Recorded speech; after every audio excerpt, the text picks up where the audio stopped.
Big ഐലൻഡിലുള്ള കിലോവിയ അഗ്നിപർവ്വതത്തിൽ നിന്ന് ഭീമൻ പെരുമ്പാമ്പ് കണക്കെ lava ഒഴുകുകയാണ്. ചുറ്റുമുള്ളതിനെ എല്ലാം ചാമ്പലാക്കി, യാതൊന്നും അവശേഷിപ്പിക്കാതെ.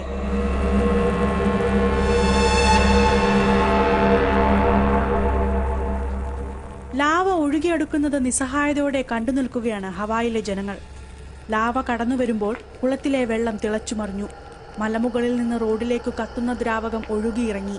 ഹവായിൽ നിന്നുള്ള ദൃശ്യങ്ങൾ അമ്പരപ്പെടുത്തുന്നതായിരുന്നു.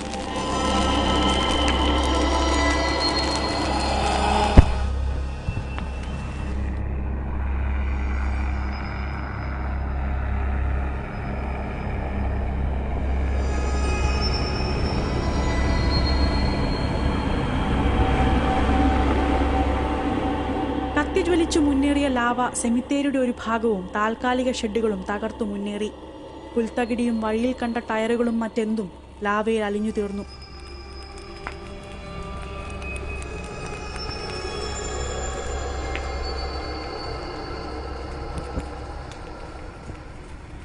കിലോവിയയുടെ താഴ്വാരത്തുള്ളവർ മാസങ്ങളായി ലാവയുടെ വരവ് നോക്കിയിരിക്കുകയായിരുന്നു.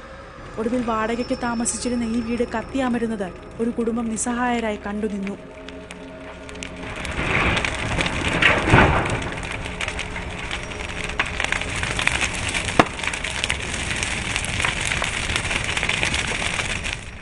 ഇവരെ നേരത്തെ തന്നെ വീട്ടിൽ നിന്ന് മാറ്റിയിരുന്നു.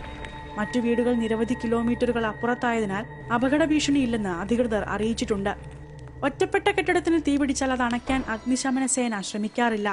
കാരണം വീണ്ടും ലാവയിൽ നിന്ന് തീ കത്തിപ്പടരാം.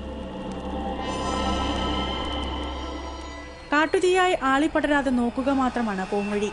തീ അനിയന്ത്രിതമായി തൊട്ടടുത്തുള്ള നിരവധി കെട്ടിടങ്ങൾക്ക് ഭീഷണിയാകാതെ നോക്കുകയും ചെയ്യും. പൂന ജില്ലയിലേക്കുള്ള പ്രധാന ദേശീയപാതയിലേക്ക് ലാവ ഇറങ്ങുന്നതോടെ സാധാരണ ജീവിതം സാരമായി ബാധിക്കപ്പെടും. പൂനെയിലേക്കുള്ള മറ്റു വഴികൾ സജ്ജമാക്കുന്ന ജോലിയിലാണ് ഇപ്പോൾ അധികൃതർ.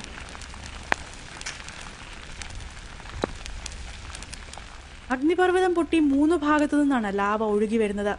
ഇതിലൊരെണ്ണം ഗ്രാമീണ പാതയിലേക്കും ഒഴുകിയെത്തിയിട്ടുണ്ട്.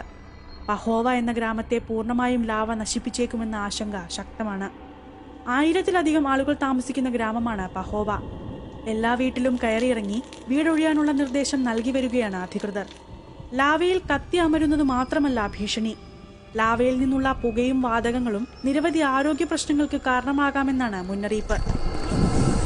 അതിനിടെയാണ് മറ്റൊരു വാർത്ത പുറത്തു വന്നത്. ജപ്പാനിലെ ഓൺടക് അഗ്നിപർവ്വതം പൊട്ടിത്തെറിച്ചപ്പോൾ കൊല്ലപ്പെട്ടവരിൽ ഭൂരിഭാഗവും സെൽഫി എടുക്കാൻ ശ്രമിക്കുന്നതിനിടെയാണ് അപകടത്തിൽപ്പെട്ടതത്രേ. പർവ്വതം പൊട്ടി പ്രളയത്തിലെന്ന പോലെ പാഞ്ഞെടുക്കുന്ന ലാവയ്ക്കൊപ്പം സെൽഫി എടുക്കുമ്പോഴേക്ക് ലാവ അവരെ വിഴുങ്ങിയിരുന്നു. ഇവിടെ നിന്ന് കണ്ടെത്തിയ ജഡങ്ങളിൽ പകുതിയിലധികവും കയ്യിൽ സ്മാർട്ട് ഫോണുകൾ മുറുക്ക പിടിച്ച രീതിയിലായിരുന്നു.